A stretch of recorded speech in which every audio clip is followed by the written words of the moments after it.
Halo, perkenalkan nama saya Muhammad Anis dengan NIM 134. Izinkan saya untuk menyampaikan hasil tugas yang telah saya pelajari.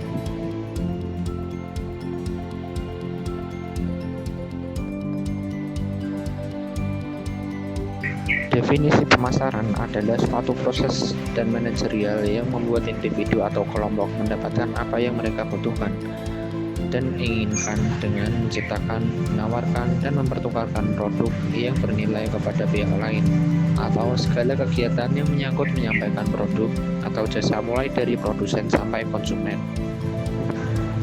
Jadi peranan pemasaran saat ini tidak hanya menyampaikan produk atau jasa hingga tangan konsumen, tapi juga bagaimana produk atau jasa tersebut dapat memberikan kepuasan kepada pelanggan dengan menghasilkan laba.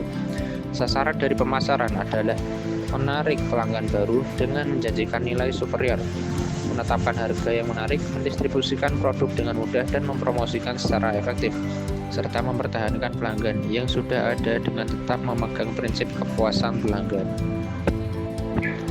Arti fungsi manajemen pemasaran adalah manajemen pemasaran, suatu usaha untuk merencanakan, mengimplementasikan, serta mengawasi atau mengendalikan kegiatan pemasaran dalam suatu organisasi agar tercapai tujuan organisasi secara efisien dan efektif.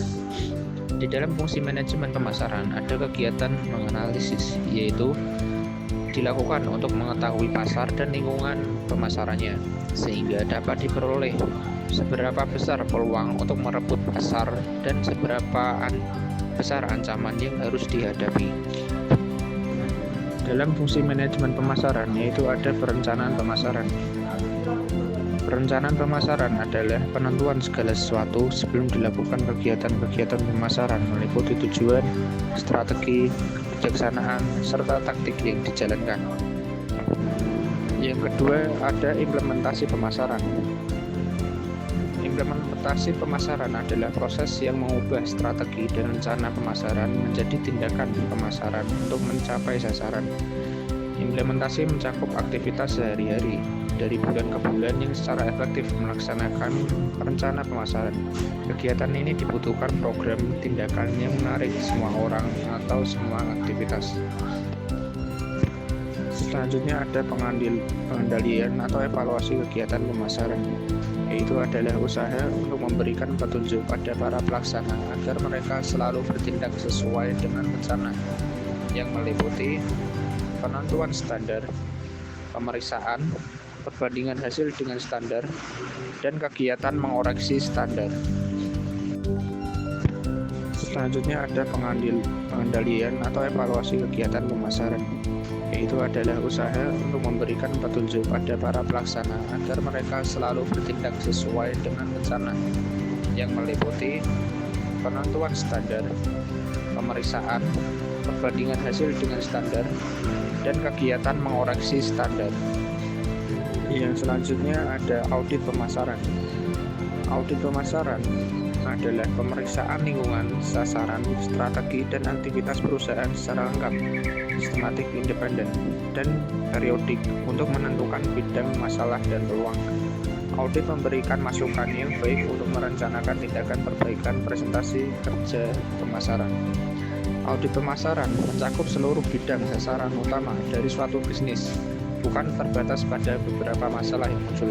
Biasanya, audit pemasaran dilakukan oleh pihak lain yang objektif, berpengalaman, dan independen terhadap departemen pemasaran. Yang selanjutnya ada konsep inti pemasaran. Yang pertama ada kebutuhan. Konsep dasar yang melandasi pemasaran adalah kebutuhan.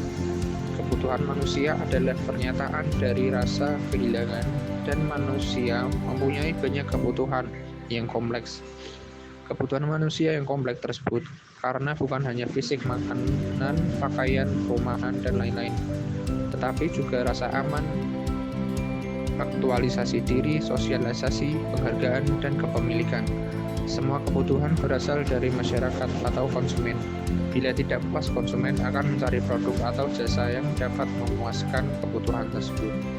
Yang kedua, ada keinginan. Keinginan adalah bentuk kebutuhan manusia yang dihasilkan oleh budaya dan kepribadian individual.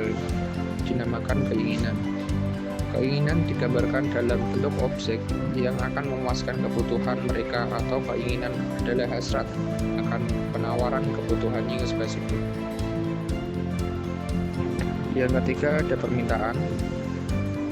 Permintaan dengan keinginan dan kebutuhan serta keterbatasan sumber daya tersebut.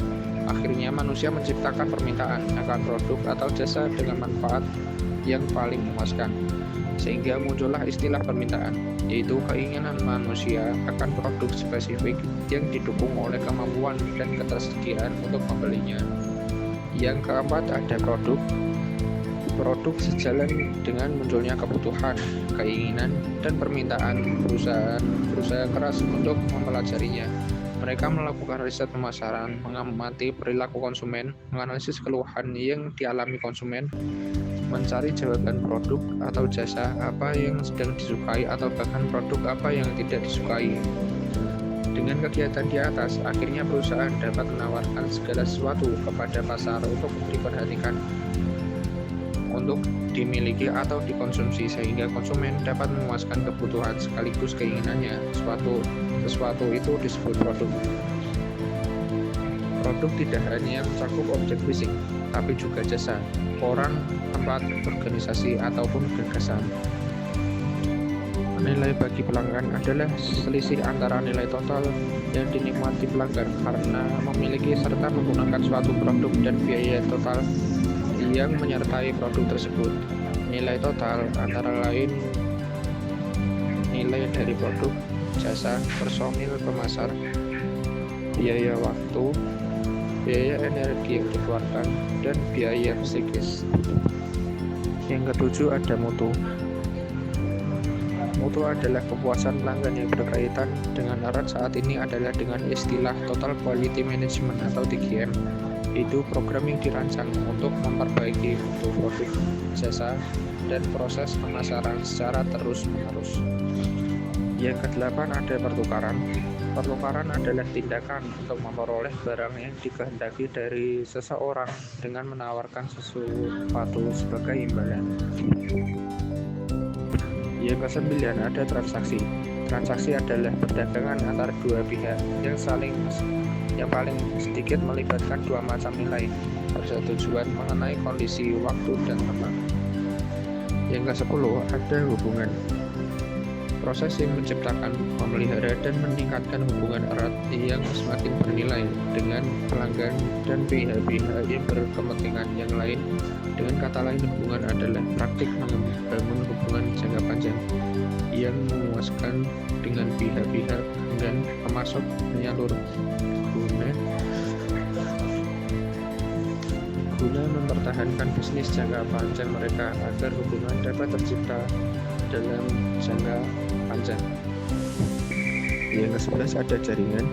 Jaringan adalah terdiri dari perusahaan dan semua pihak pendukung, pelanggan, supplier, distributor, pengecer, agen iklan, ilmuwan, dan pihak lain yang bersama-sama dengan firma telah membangun hubungan bisnis yang saling menguntungkan. Yang ke-12 ada pasar. Pasar terdiri dari semua pelanggan potensial yang memiliki kebutuhan atau keinginan tertentu yang sama, yang kemungkinan bersedia dan mampu melaksanakan pertukaran untuk memuaskan kebutuhan dan keinginan itu. Yang ke-13 ada pemasar dan calon pembeli. Seseorang yang mencari satu atau lebih calon pembeli yang akan terlibat dalam pertukaran tersebut. Calon pembeli adalah seseorang yang diidentifikasi oleh pemasar sebagai orang yang mungkin bersedia dan mampu terlibat dalam pertukaran tersebut. Yang selanjutnya ada filosofi manajemen pemasaran.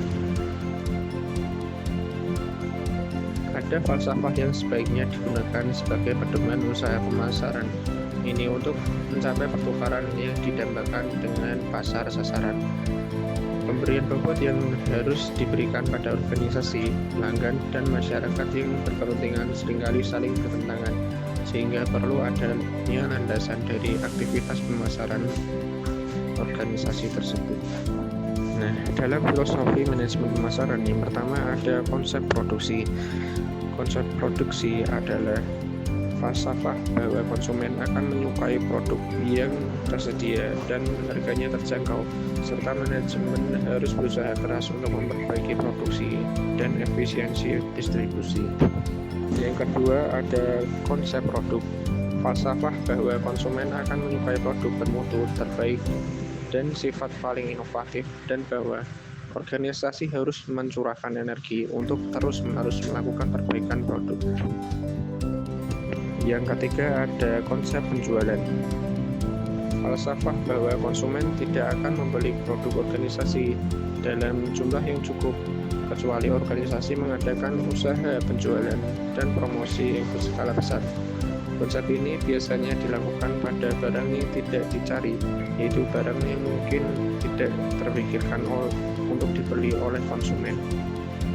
Contoh seperti ensiklopedia, asuransi, dan lain-lain.